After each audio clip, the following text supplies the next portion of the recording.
Bom, exercício 4, na hora que eu abrir o slide aqui, ele vai voltar na solução no final do 2 e do 3. O exercício 4 diz o seguinte: o salto com vara é uma atividade esportiva bastante complexa, pois envolve corrida, elasticidade e precisão de movimentos. O atleta deve realizar uma corrida e posicionar a vara em determinada região, de maneira que ela o impulsione a passar por cima de uma barra. Considere que um atleta atinge a velocidade de 9 metros por segundo no instante em que posiciona a vara para o salto. Desprezando a resistência do ar e supondo que toda a energia cinética do atleta é convertida pela vara em energia potencial gravitacional, qual a altura máxima atingida pelo atleta? Bom, veja bem, pessoal. No caso, eu tenho uma conservação de energia, porque ele coloca que é para desprezar a resistência do ar. Isso é imposto no exercício. Então, toda a energia que ele tem associada ao movimento, que é a energia cinética deste corpo, que é a energia mecânica inicial dele, será convertida em energia potencial gravitacional, que está relacionada à energia mecânica final. Então, tem a mesma relação. A energia mecânica inicial é igual à energia mecânica final, onde essa energia mecânica inicial é a cinética e a energia mecânica final é a potencial gravitacional. Vale a mesma relação, mv² sobre 2, mgh. Como a massa é comum, eu posso cancelar essa massa. Aí é só substituir, né? Eu troco a velocidade v por 9 metros por segundo, que é a velocidade com a qual ele atinge o ponto de apoio, dividido por 2, da fórmula da energia cinética, e no segundo membro eu troco g por 10. Então eu vou ter 9 ao quadrado aqui, vai dar 81, dividido por 2, 40,5, dividido por 10. A altura máxima atingida por esse atleta é de 4,05 metros. Beleza? O 5. O exercício 5, ele diz o seguinte: os jogos de pinball foram muito comuns no final do século XX. Eram máquinas eletromecânicas que permitiam o lançamento de uma esfera metálica por meio da deformação de uma mola. O objetivo era evitar que a esfera caísse na parte inferior da área de jogo. Para aumentar o desafio, a máquina tinha uma inclinação que facilitava a descida da esfera. Bom, em relação ao exercício, considere que uma mola de constante elástica igual a 40.000 newton por metro sofre uma deformação de 10 centímetros, atingindo a menor altura possível dentro da máquina de pinball antes de lançar a esfera de metal. Sabendo que a massa da esfera é igual a 40 gramas, determine a velocidade de lançamento, considerando que a energia mecânica se conserva. Considere a altura adquirida pela bola no momento em que a mola... desconsidere a altura adquirida pela mola no momento em que a mola está sem deformação. Então, eu coloquei uma máquina de pinball aqui só para a gente ter a visualização do exercício, tá?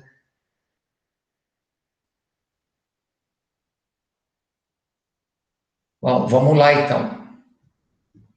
O que acontece? Eu tenho conservação de energia potencial elástica na mola, na compressão dessa mola em 10 centímetros, que vai ser transformada integralmente em energia cinética, na hora que a mola volta à sua condição inicial. Então, como eu não tenho dissipação de energia, a energia mecânica se conserva. Quais são as energias mecânicas envolvidas? No momento em que a mola está deformada, é a energia potencial elástica, que é a energia inicial dela, e no momento que essa esfera abandona a mola, é a energia cinética.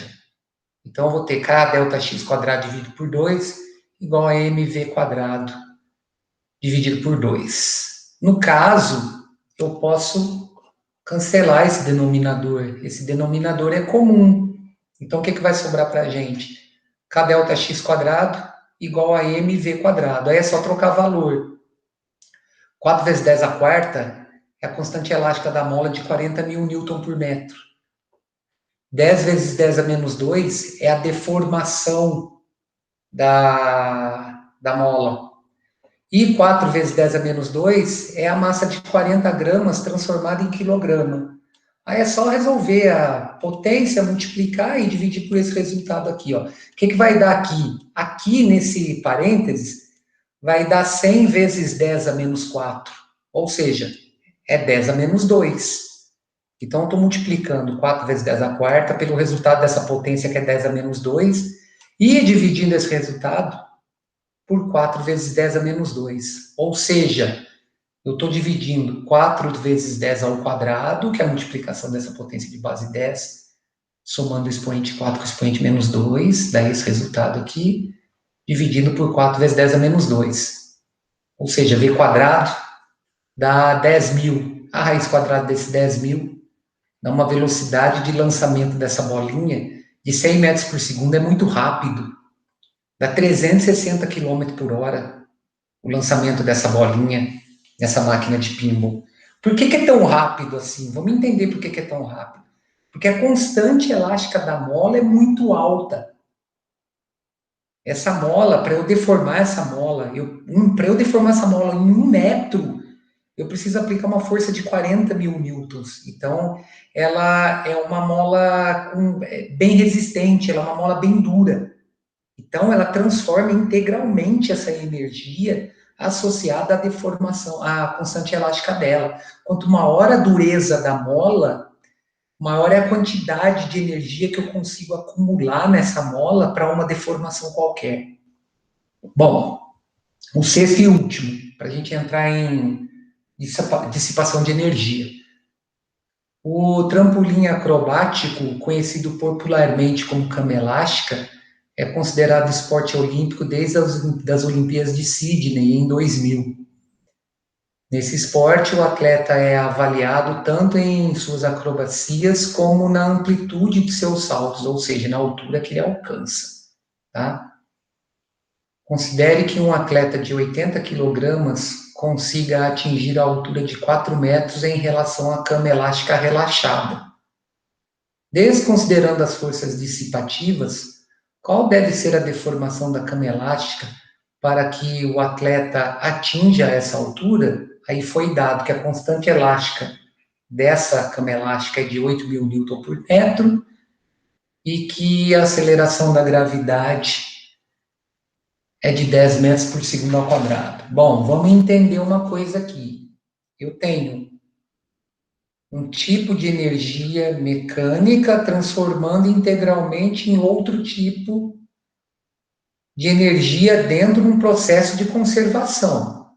Então, a energia mecânica que ele tem no início, que está relacionada à deformação dessa cama elástica, tem que ser igual à energia mecânica que ele tem no final, que está relacionada à altura que ele atingiu. Então, inicialmente, a mecânica é potencial elástica. No fim, a energia mecânica é do tipo potencial gravitacional, tá? Ela se conserva, então, o que eu tenho no início, eu vou ter no final. A altura H é composta, isso tem que ficar bem claro também, da soma entre os 4 metros que o corpo subiu, mais a deformação ΔX. Só um minutinho, gente. Então, o que vai acontecer aqui? Essa cama elástica, ela está a uma determinada altura do solo. Então, eu tenho que considerar que essa deformação sofrida, ela tem que estar associada a esses 4 metros e a deformação do pano dessa cama elástica. Então, por isso que ele colocou aqui, ó, que essa altura H aqui, ela é composta da soma entre 4 metros, que foi a altura que ele atingiu, com a deformação sofrida por essa mola, tá? Então, observe o seguinte, essa energia mecânica, ela vai ser a energia potencial elástica que ele tinha no início com a potencial gravitacional que ele tem no fim. Quem que é a potencial elástica? É K delta X dividido por 2. Quem que é a potencial gravitacional? mgh. Sendo que esse H aqui, ó, é a soma dos 4 metros atingidos com a deformação, porque a mola, a cama tem que deformar, né? Tem que abaixar para ele poder dar o impulso e atingir esses 4 metros. Então, nós vamos trocar esse H aqui por 4 mais ΔX. Então, observem, 8.000 aqui é da constante elástica da mola. ΔX quadrado, que nós vamos calcular, dividido por 2, que é a expressão que relaciona a energia potencial elástica.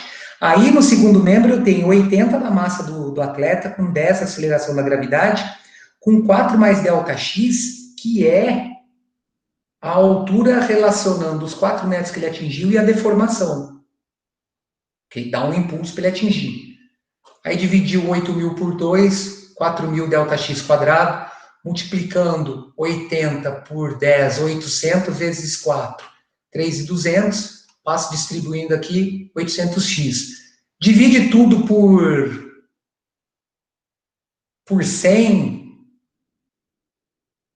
divide tudo por 800, perdão, que é fator comum, e eu chego nessa equação de segundo grau. Aí o resto aqui, pessoal, é resolução de equação de segundo grau. Aplicação teorema de Bhaskara, tá? Então a gente chega num resultado para ΔX, que é a deformação, como eu vou ter um ΔX positivo, eu vou ter um discriminante positivo, eu vou ter duas soluções, uma positiva e uma negativa na resolução dessa equação de segundo grau.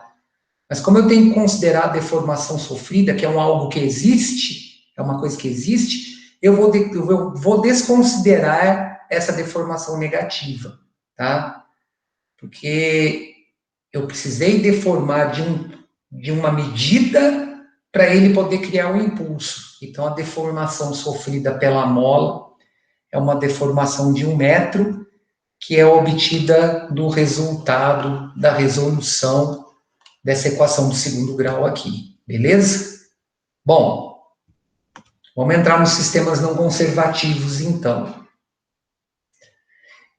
De acordo com o princípio da conservação da energia mecânica, se o valor do trabalho realizado pelas forças externas ou não conservativas que atuem em um corpo for negativo, que é um trabalho resistente, zero, que é um trabalho nulo, ou positivo, que é um trabalho motor, ocorrerá, respectivamente, para o trabalho negativo, diminuição da energia, para o trabalho nulo, manutenção dessa energia, e para o trabalho motor, o aumento no valor da energia mecânica que ele tinha inicialmente. Então, observem, ó. Considere, por exemplo, considere o exemplo do lançamento de um ônibus espacial, que é um sistema. Em virtude da ação da força de propulsão para cima, que é a força exercida pela vizinhança sobre o sistema, ocorre um aumento de energia mecânica no sistema.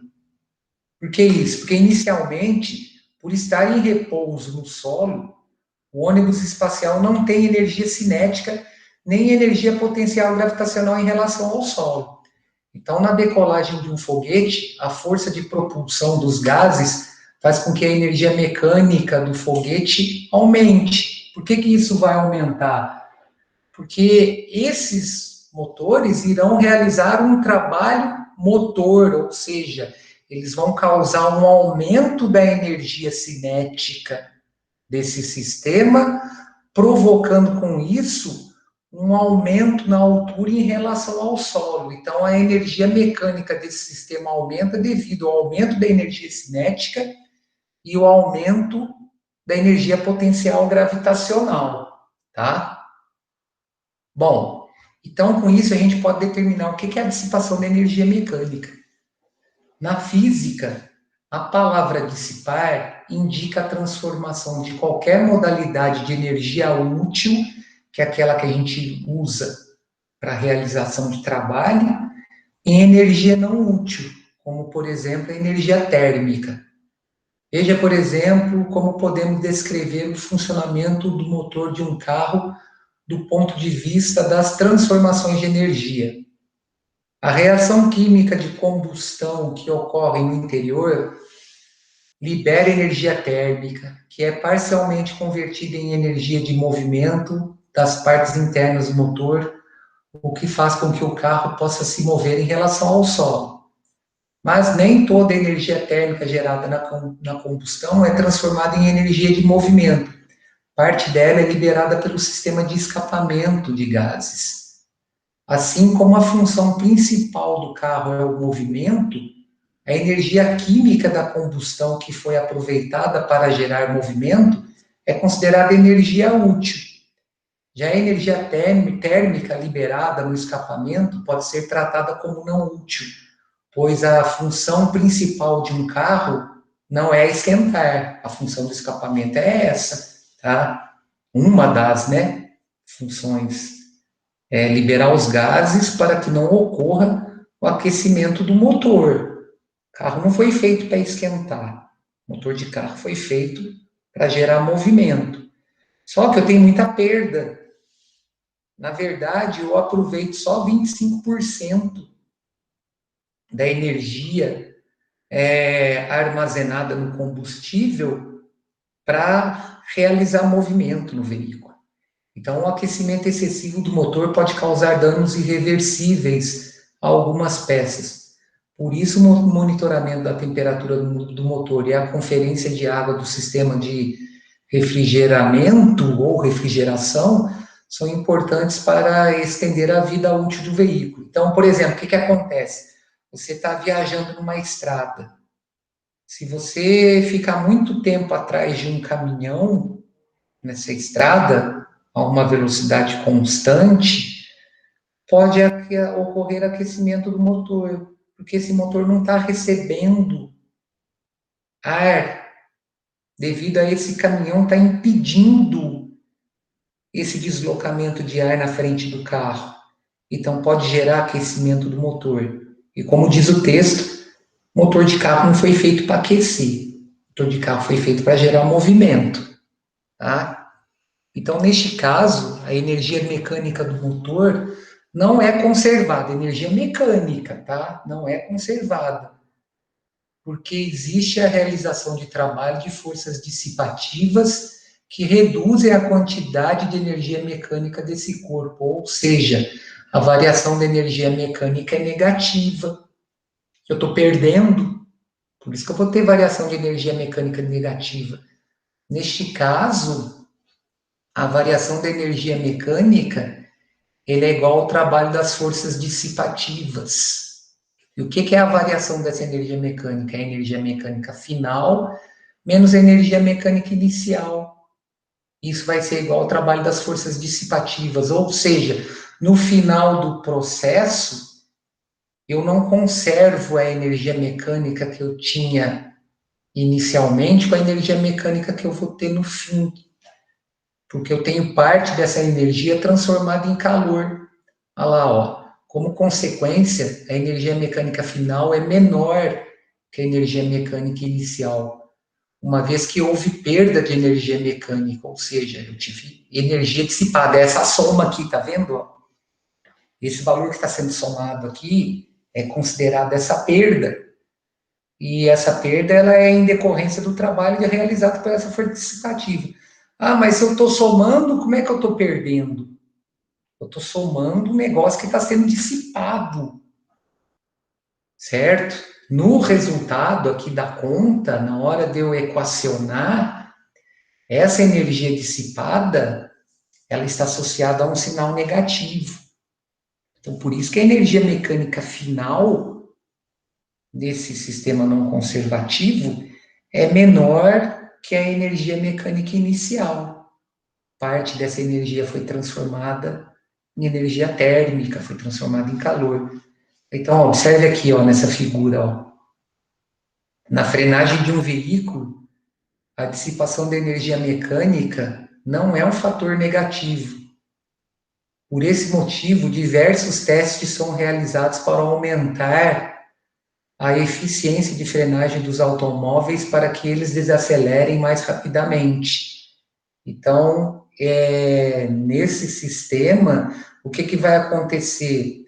A energia que eu tenho associada ao aumento de velocidade, que é a energia cinética, a energia provocada pela dissipação de calor nos freios, ela não acompanha esse aumento de velocidade. Eu não consigo parar um carro com a mesma facilidade que eu tenho para acelerar.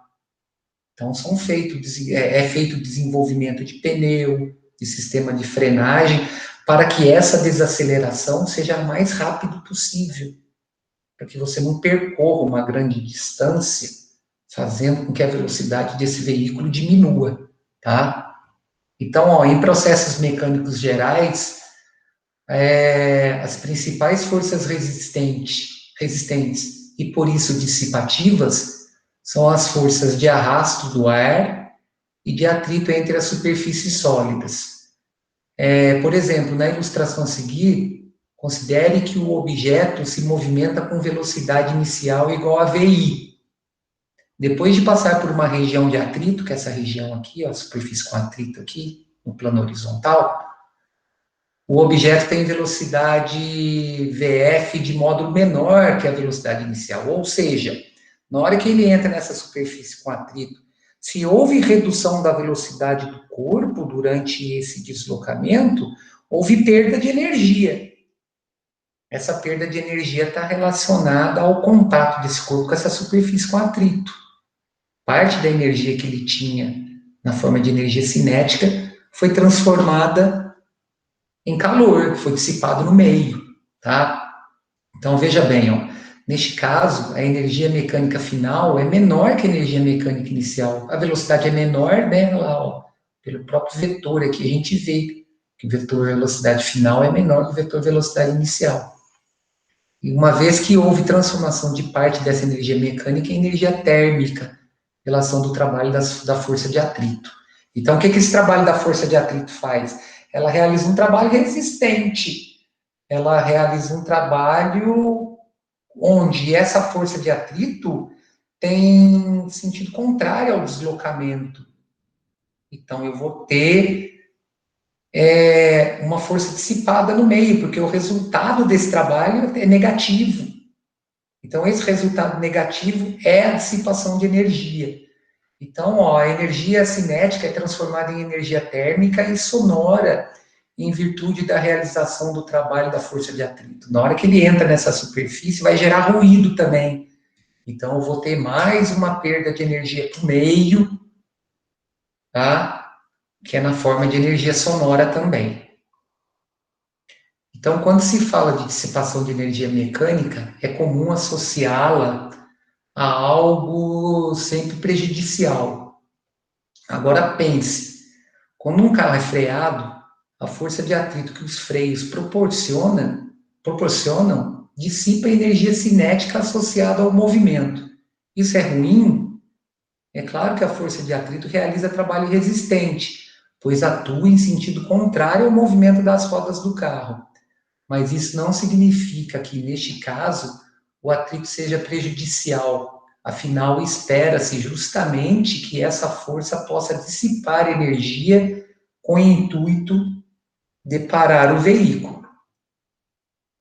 Bom, assim como ocorre com um carro quando é freado, existem diversas outras situações cotidianas relacionadas à dissipação de energia mecânica pela realização de trabalho de forças não conservativas. Aí eles colocaram essa ilustração aí desse jogo, né, que é o curling. Então, no jogo denominado curling, pedras são arremessadas sobre uma pista de gelo. Então, o coeficiente de atrito é bem baixo sobre essa pista de gelo, né? Mas ele ainda existe. Então, em virtude do atrito entre elas e a superfície horizontal de gelo, peças, perdem velocidade enquanto se deslocam. Com isso ocorre a dissipação de energia mecânica e a perda de energia cinética. Aí qual que é o intuito desses dois atletas que estão na frente com esse rodinho aqui? É aumentar a temperatura da superfície da pista de gelo, fazendo com que parte dessa superfície derreta. Esse derretimento da superfície faz com que essa peça de pedra deslize uma distância maior. Então, eles fazem o cálculo relacionado ao ponto que essa peça tem que parar com essa turma que vai esfregando a parte da frente dessa superfície, tá? Apesar de ser, vou deixar bem claro, apesar de ser uma pista de gelo, onde o atrito é bem reduzido, ele existe ainda porque existe o contato.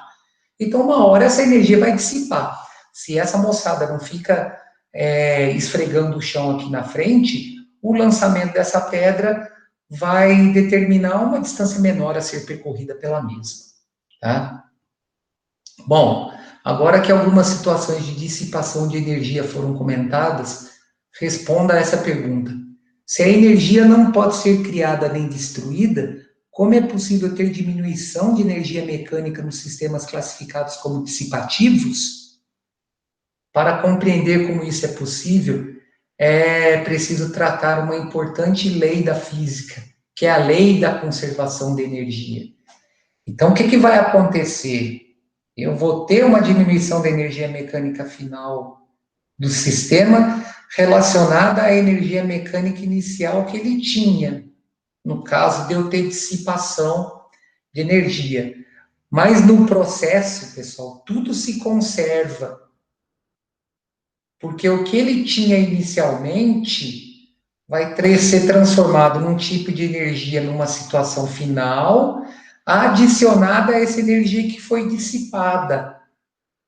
Então, essa parte da energia que foi transformada em calor, ele não está perdendo, ele está transformando em outro tipo de energia, que é a energia térmica. Tá? No processo final, tudo se conserva. Então, a lei da conservação da energia. Na natureza, nada se cria, nada se perde, tudo se transforma. A lei de Lavoisier foi enunciada comparando-se a massa de reagentes e produtos em reações químicas. Apesar da aplicação original dessa lei ser voltada à massa de substâncias, sua essência pode ser estendida para outras grandezas físicas, como a energia. Então, Antoine Laurent Lavoisier, ele foi um químico francês que comprovou que em reações químicas a massa dos reagentes é igual à massa dos produtos. Em diversas situações do cotidiano, não se nota o ganho ou perda de energia. O que se pode perceber são as transformações entre múltiplas modalidades de energia existentes. Assim, é possível anunciar que a energia não pode ser criada nem destruída. A energia só pode ser transformada ou transferida. Nas situações anteriores, estávamos tratando da dissipação da energia mecânica, o que, na verdade, está relacionado à transformação de um tipo de energia em outros tipos. Então, por exemplo, no caso daquele corpo deslocando sobre a superfície de atrito, eu transformei a energia cinética inicial dele em energia cinética final somada com a energia térmica. Ou seja, houve transformação de uma parte da energia de movimento do corpo em energia térmica. Então, no final, o sistema se conserva. Tá?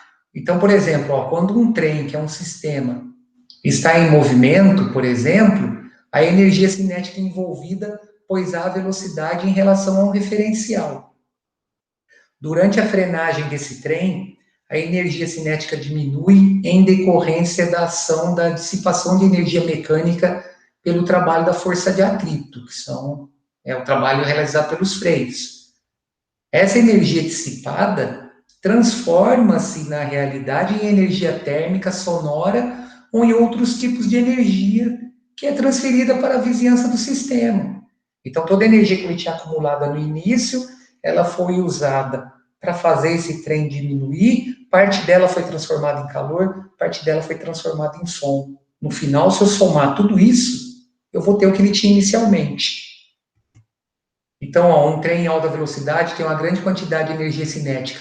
Ao frear, essa energia é dissipada pela força de atrito, ou seja, essa dissipação é a parte da energia que se transforma em calor.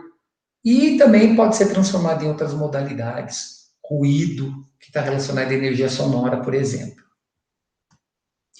Então, olha lá, se adicionarmos todos esses outros tipos de energia ao sistema, além da energia mecânica, teremos que a energia total do meu sistema é o somatório da energia mecânica, que está relacionada à cinética e à potencial, com a energia térmica, que está relacionada à transformação em energia, em calor, a energia química e outros tipos de energia sonora, a energia relacionada à deformação do corpo, tá? Então, no processo final, essa variação de energia total, ela sempre se conserva. A energia total de um sistema corresponde à soma de todas as energias relevantes ao fenômeno analisado. Em sistemas isolados, a energia total de um sistema é sempre conservada. Então, a energia total de um sistema considerado isolado e fechado sempre se conserva, permanecendo constante ao longo do tempo. Logo, enquanto um tipo de energia diminui, outro necessariamente tem que aumentar. Desse modo, podemos concluir que a variação da energia total do meu sistema é sempre igual a zero, ou seja, a energia que ele tinha no início vai ser sempre igual à energia que ele tinha no final. Esse resultado igual a zero representa essa conservação. Bom, os exemplos a seguir mostram situações em que essa lei parece ser violada, mas você saberia explicar de que forma ocorre a conservação de energia em cada um dos casos? Vamos analisar os exemplos aí, ó. Quando um paraquedista salta de um avião, durante algum tempo, ele cai acelerando intensamente.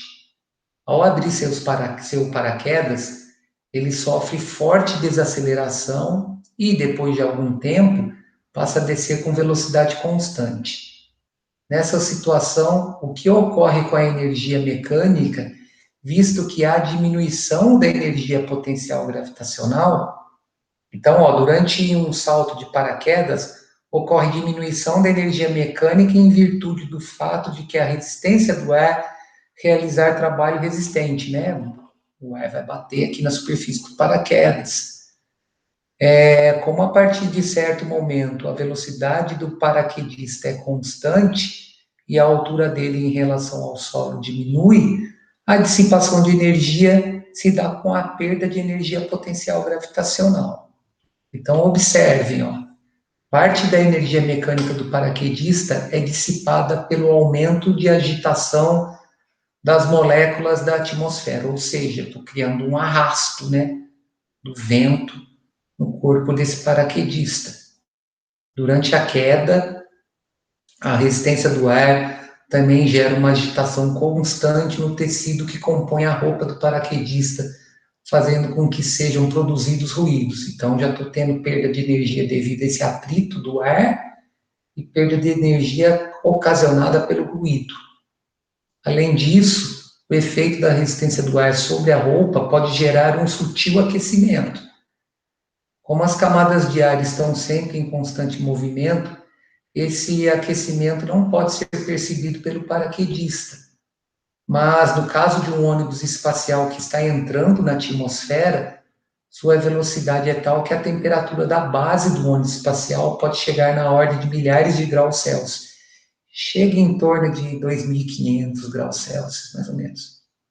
Nesses casos, podemos concluir que uma parcela da energia mecânica se transforma em energia térmica e energia sonora, havendo apenas conversões entre modalidades de energia. Então, o que aconteceu no caso do paraquedista? A energia mecânica dele foi diminuindo devido à ação dessa força de resistência do ar, dessa energia relacionada ao som, da diminuição da altura, porque no final ele chega a descer com velocidade constante. Mas num processo final, houve conservação, tá? A energia que ele tinha na hora que ele saltou foi transformada em energia associada ao movimento, a energia associada à altura relacionada a um plano de referência, a energia relacionada ao som, a energia relacionada ao aquecimento, tá? Quando um carro é freado, ele desacelera diminuindo sua velocidade escalar. Nessa situação, o que ocorre com a energia mecânica, visto que há diminuição da energia cinética, bom, durante a desaceleração do carro, o atrito entre as pastilhas de freio e o disco ligado à roda faz com que a energia cinética do carro diminua, ao mesmo tempo que a energia térmica dos discos aumente. Então, nessa situação, parte da energia mecânica do veículo é dissipada, transformando-se em energia térmica do disco e da pastilha de freios. Durante a frenagem, como observamos na imagem, as pastilhas e o disco de freio podem ficar superaquecidos e muitas vezes fortes barulhos podem ser ouvidos. Concluímos que uma parcela da energia mecânica do carro se transforma em energia térmica e sonora, não havendo qualquer alteração no valor total na energia existente no sistema, nesse caso. Então, o que aconteceu aqui em relação a essa conservação de energia? Parte dessa energia que o carro tinha inicialmente na forma de energia cinética foi transformada em energia térmica e energia de ruído. O contato das pastilhas de freio com o disco fez com que a energia cinética diminuísse, causando um aumento da energia térmica e um aumento da energia sonora. Porém, a energia total desse sistema se conserva no final. Parte foi dissipada no meio externo. Isso não tem problema. O importante é que essa energia total foi conservada, tá? Uma parcela foi transformada em energia térmica e energia sonora, e a outra parcela foi responsável em diminuir a velocidade deste veículo. Certo, pessoal? Aqui é o seguinte, com relação às tarefas dessa semana, como a semana passada vocês tiveram prova e eu não marquei tarefa, eu deixei a tarefa da semana passada para essa semana. Então, estou reafirmando aqui o que vocês têm que me entregar sexta-feira agora, tá? É no volume 2. Aliás, volume 2 não, é no volume 3. Isso, é no volume 3, é o capítulo 5. Então, no volume 3, capítulo 5, exercícios de 13 a 27 da sessão Hora de Estudo, páginas de 27 a 29, tá? No mesmo esquema de sempre, entrega no meu e-mail até sexta-feira, tá? Então, ó, só reforçando, de 13 a 27, páginas 27 a 29, entrega na sexta, eu já arquivo tudo, já dou uma olhada, vejo quais exercícios vocês não conseguiram resolver, na segunda-feira eu reforço isso. Beleza, pessoal? Por enquanto, estamos tranquilo, se cuidem, segunda-feira a gente se encontra. Um abraço para todo mundo, bom resto de semana para vocês. Tchau. Tchau, Ana, um abraço. Tchau, professor. Falou, falou.